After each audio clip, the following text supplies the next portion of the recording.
Nós estamos introduzindo no serviço público a cultura da meritocracia. Os contribuintes brasileiros, os donos dessa verba, têm o direito de saber aonde o BNDES está investindo. Metade dos recursos liberados no ano de 2014 vão para somente 10 empresas. É um favoritismo, por sinal, muito suspeito. Isto foi injusto com o Brasil.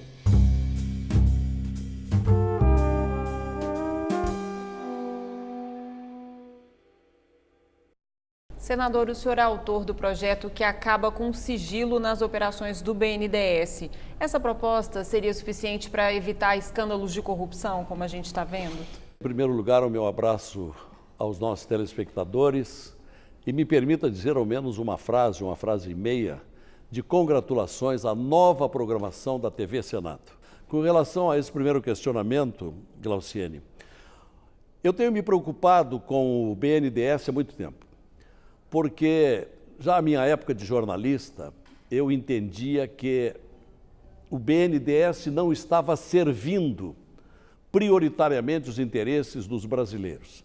Até porque a sigla BNDES significa Banco Nacional de Desenvolvimento Econômico e Social. E desde 2005, quando o senhor Lula da Silva resolveu ampliar, através de uma medida legislativa, tornando o BNDES também exportador de obras, isto é, indo realizar obras no estrangeiro, nós passamos a perder dinheiro e espaço.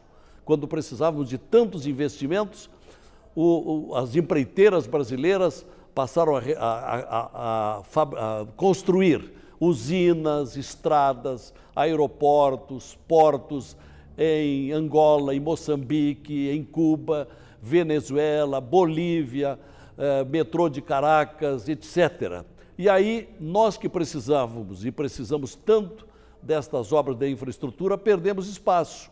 Então, essa é a minha primeira indignação, que já vinha de algum tempo. Ao chegar aqui no Senado, foi o meu segundo projeto, foi com relação ao fim do sigilo nas operações do BNDES. Até ali era uma caixa preta, isto é, o governo Lula ou o governo Dilma investiam em obras sem dizer por que nem em que valores os financiamentos. E aí nós tivemos as grandes obras da OAS, da Andrade Gutierrez, da Odebrecht, Andrade Galvão, Engevix, que espalharam por aí uma porção de obras, nos deixando na mão. Isto foi injusto com o Brasil. Isso é dinheiro do FAT, é dinheiro do trabalhador, mais o dinheiro do Tesouro que financia essas obras. Portanto, os contribuintes brasileiros, os donos dessa verba, têm o direito de saber aonde o BNDES está investindo. Por isso, essa minha proposta.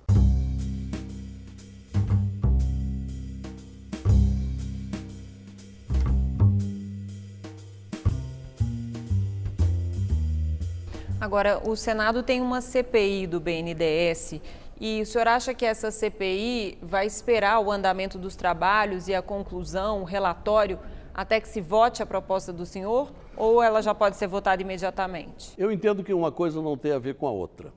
Eu confesso, Glauciene, eu não acreditava nessa CPI.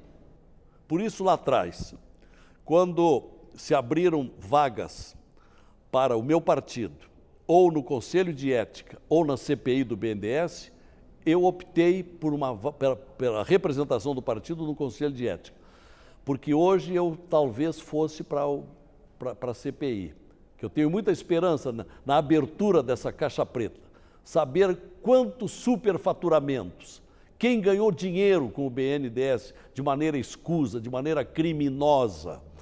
Eu acredito nessa CPI, acredito, e sempre que puder comparecer às sessões de tomadas de depoimentos, mesmo não sendo membro da comissão, eu pretendo participar, pretendo fazer perguntas, porque eu tenho uma enorme relação, eu tenho uma lista de quase todas as obras que o BNDES investiu, financiou no exterior. O Tribunal de Contas da União tentou investigar a destinação das verbas do BNDES. Aí o BNDES entrou na Justiça e tentou impedir, mas teve uma juíza que reformou e determinou que todas as obras fossem investigadas pelo TCU. E aí veio a público quais são essas obras. Por isso nos permitiu. Hoje está na internet quantas obras foram financiadas.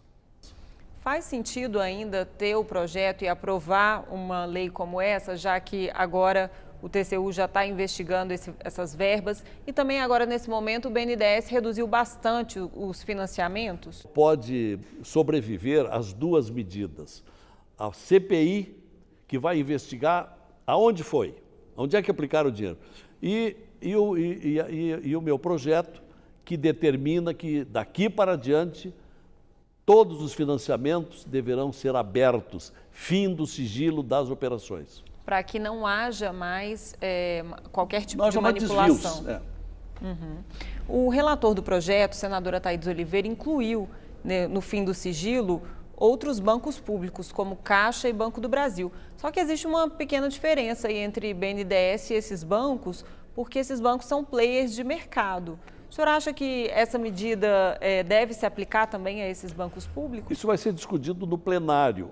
Na verdade, essa emenda é do senador Valadares, que ele estendeu o fim do sigilo para o Banco do Brasil e para a Caixa Econômica Federal.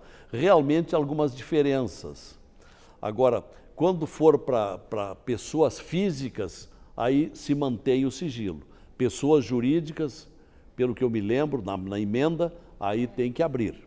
E tem uma outra emenda da senadora Vanessa Graziotin, que é para permitir o acesso só do Tribunal de Contas da União. Se o órgão de controle externo tem acesso, o senhor acha que é suficiente? Mas essa emenda da senadora Graziotin não passou na CCJ. Sim, mas o que o senhor acha do teor dela? Eu acho que tem que abrir completamente. A população tem que saber. Nos Estados Unidos, o Banco de Desenvolvimento Americano é aberto. Todo mundo pode saber o que é.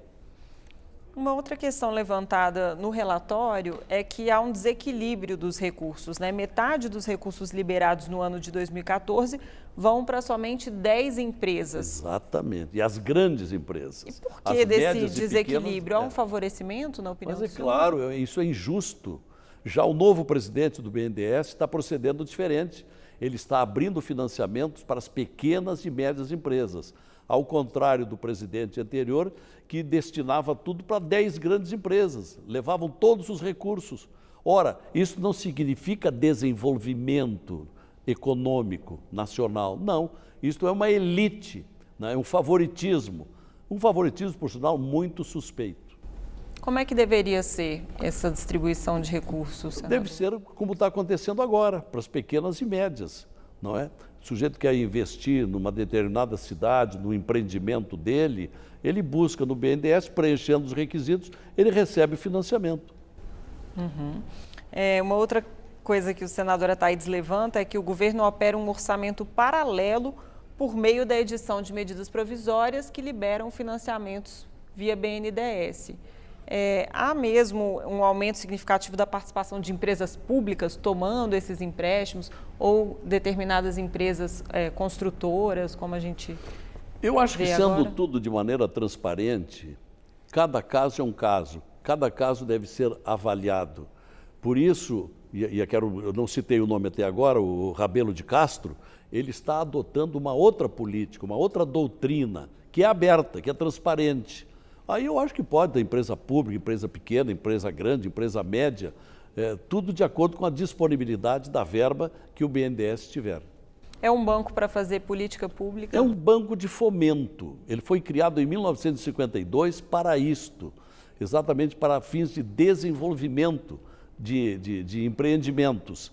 Mas houve um lamentável desvio no momento em que o senhor Lula da Silva foi levar esses recursos, e normalmente ele acompanhava o senhor Marcelo Odebrecht, no jatinho do Marcelo, para Angola, para Moçambique, para Nicarágua, onde tem grandes investimentos também, enfim, para esses países semiditatoriais, onde as licitações são fajutas, de modo que se há um empreendimento, como por exemplo, o aeroporto de Maputo, por exemplo, lá em Moçambique, se ele custaria o aeroporto 800 milhões de dólares, eles avaliam em 1 bilhão e 200 milhões. Então, o que fizeram desses 400 milhões de dólares? Isto aí foi rateado. Uma parte para o senhor Odebrecht, sabe-se lá o quanto para o Lula, uma parte para o PT, e aí os grandes desvios. E a CPI vai focar nessas Tem obras que focar, internacionais. Tem que focar, Glaucine. Uma outra dúvida que geram esses empréstimos do BNDES que estão sob sigilo é se há o pagamento das empresas. O empréstimo realmente é pago ou é um dinheiro a fundo perdido? São prestações que devem ser pagas ao BNDES. E, a propósito, faz 3 meses que Moçambique está atrasando as prestações. Só um exemplo para ver como é que foi a coisa. Da maneira desleixada, relapsa, com que foi conduzida. Mas as empresas estão pagando esses empréstimos? Sim, porque como é que é feito? O recebedor do financiamento paga a empreiteira e paga o BNDES, que afinal foi quem financiou. No caso desse que eu citei aqui de Moçambique, Folha de São Paulo deu em manchete há poucos dias. Moçambique está 3 meses atrasado nos pagamentos. É outra coisa que é preciso investigar também no BNDES. Tudo isso a CPI tem obrigação de investigar a fundo. Certo. Senador, o senhor também é relator de um projeto que acaba com a estabilidade do servidor público, determina a perda do cargo em caso de insuficiência no desempenho das funções. Esse projeto tem sido muito polêmico aí no meio dos concurseiros. Qual é a opinião do senhor a respeito? Olha, Glauciane, esse projeto vai dar o que falar. Já está dando. A carga de pressões é um negócio impressionante. As corporações estão vindo. Mas o que eu quero dizer é que não há nenhum intuito persecutório ao trabalhador estável. Há apenas o cumprimento de um dispositivo constitucional. O artigo 41, parágrafo 1º, inciso 3º da Constituição Brasileira, um dispositivo que foi instituído pela emenda 19, a emenda constitucional número 19 de 98, isto é, 10 anos depois da Constituição, esse artigo passou a ter uma nova redação. O funcionário público estável a uma avaliação de desempenho. Isso houve um desleixo. Imagina, há 20 anos isso deveria ser já introduzido na nossa legislação. E não foi, não houve essa lei complementar. Agora, numa iniciativa inspirada e saudável da senadora sergipana Maria do Carmo Alves, é que veio essa proposta que nós estamos começando a discutir com toda a seriedade, com toda a responsabilidade. Eu já estou com um substitutivo esboçado e vamos tratar dessa matéria. Os critérios são muito justos e acho até muito fáceis, porque são 4 alternativas de notas. Por exemplo, quem obtém, o avaliado que obtém uma nota de 80 ou mais pontos, ele atinge a superação. Quem obtém uma nota de 50 ou 80, letra A, atendimento. Depois, dos 30 aos 50, letra P, é parcial, ele já está a perigo.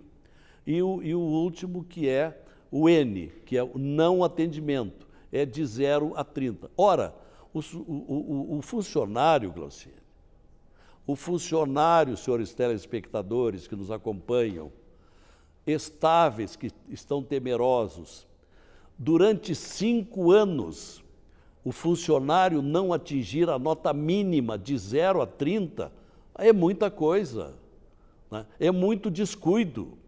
Então, será que é justo que este funcionário desinteressado, não é, que não cumpre as suas obrigações, continue recebendo o dinheiro público quando o contribuinte gasta tão alto em impostos e tem direito de exigir uma boa contraprestação, numa época em que há muita decepção com os serviços públicos? É muito comum as pessoas dizerem que, se queixarem de que são mal atendidos. São mal atendidos por quê? Porque há um contingente de funcionários, ou por relapsos, ou desinteressados, ou negligentes, ou até mesmo por deficiências pessoais que não conseguem alcançar. Então, esses terão, após o estágio probatório, terão a primeira avaliação. Se a avaliação dele for baixa, ele tem um ano inteiro em que ele vai ser ajudado para se recuperar. Aí depois tem nova sabatina, nova avaliação. Vai continuar trabalhando. Tem direito a uma terceira avaliação. Se em 3 primeiras avaliações ele não ultrapassar o N, isto é, o até 30%, aí ele se sujeita à perda do cargo por insuficiência de desempenho. Ou então em 5 vezes no parcial. 5 anos. Ele não evolui, ele não avança. Será que merece continuar trabalhando no serviço público? Então, são alguns pontos. Nós estamos ainda discutindo alguns itens, por exemplo, a composição da comissão avaliadora. O projeto original propõe que o chefe imediato do avaliado examine. Eu discordo, eu acho que é muito perigoso, porque este chefe poderá ter rusgas ou compadrio, amizade com o avaliado, não é bom. Então, num primeiro momento, uma cogitação, uma comissão de 3, em que seja o chefe imediato, um colega de serviço, um colega de setor, que será sorteado para que não haja favoritismo, e um terceiro personagem que seria dos recursos humanos. Esta é uma hipótese, não é? Outra coisa que estamos mudando no projeto original, em vez de avaliações semestrais, estamos propondo avaliações anuais, porque senão é muito seguido, acarreta muito trabalho, não é?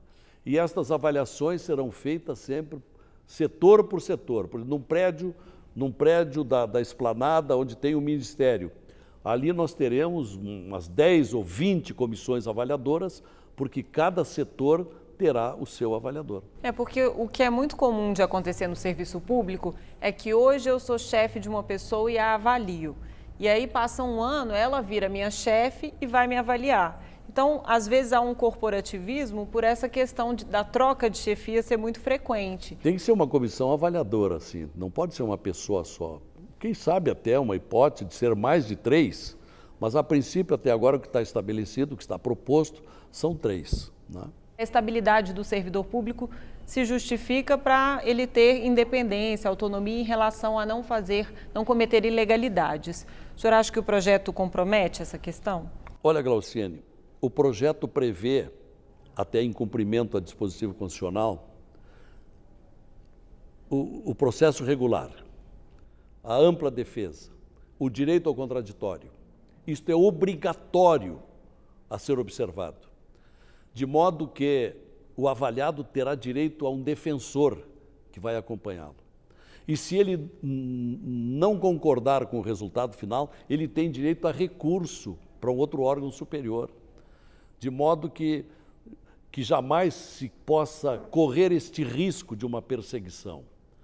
E, além do mais, há um outro dispositivo do projeto. O projeto é muito qualificado, embora haja gente que não quer saber do projeto, tem gente que quer que vá, não quer saber de avaliação. Mas há um dispositivo que previne julgamento do avaliador.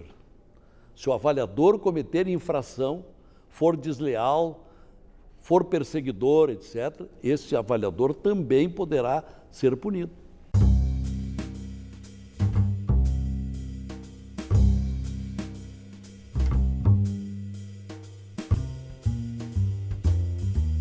Talvez a polêmica toda venha pelo momento do projeto.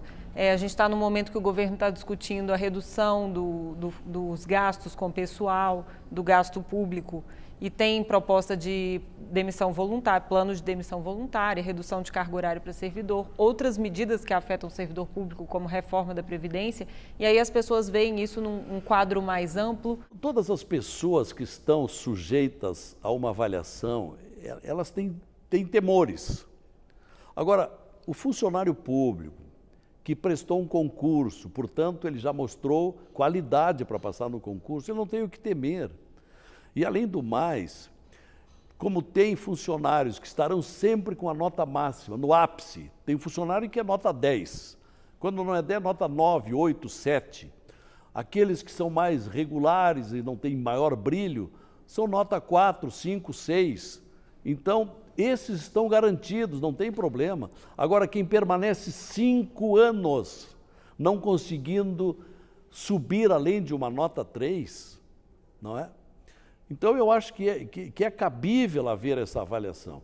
E com isso, nós estamos introduzindo, o que já existe na iniciativa privada, nós estamos introduzindo no serviço público a cultura da meritocracia. Meritocracia, é justo que se premie os melhores, que se garanta o lugar dos melhores, não é? Daqueles que têm méritos e não daquele que tem demérito. Imagina um funcionário que está aqui no nosso meio, todo ano é medíocre, não tem esforço, não tem interesse, não avança e sobrecarrega o colega dele que trabalha correto, que tem uma carga pesada de trabalho, porque carrega a carga dele e a carga do funcionário negligente. Agora, se esse funcionário estiver doente, tiver algum problema específico naquele ano, ele não é afetado por essa avaliação? Cada caso será relevado com atestado médico, não é? Ou com alguma deficiência, tudo isso será levado em conta. E essa medida de avaliação do servidor não tem nada a ver com as propostas do governo que afetam o servidor público? Não tem nada a ver. Isso aqui é um projeto legislativo, né? Em cumprimento à Constituição. Eu tenho ouvido algumas pessoas dizer, é inconstitucional. Como que é inconstitucional? Artigo 41, parágrafo 1º, inciso 3º, né? Periodicamente, diz ali, o funcionário público será avaliado periodicamente quanto à suficiência do desempenho. Tem que desempenhar bem a sua função. Não precisa desempenhar brilhantemente com nota 10. Não, pode desempenhar com nota 4. Agora, abaixo de 4, acho que já é um abuso. Há algum risco, senador, de essa proposta ser ampliada para acabar com a estabilidade do servidor como um todo? Acho que não. Isso é uma cláusula pétrea, quase pétrea, vamos dizer assim. A estabilidade da segurança contra perseguições político-partidárias e ideológicas, isso de forma alguma. Isso nós temos que preservar. A estabilidade está garantida. Senador, eu agradeço a presença no programa Salão Nobre e até a próxima. Tá, e eu agradeço a oportunidade de estar aqui na nobreza desse programa.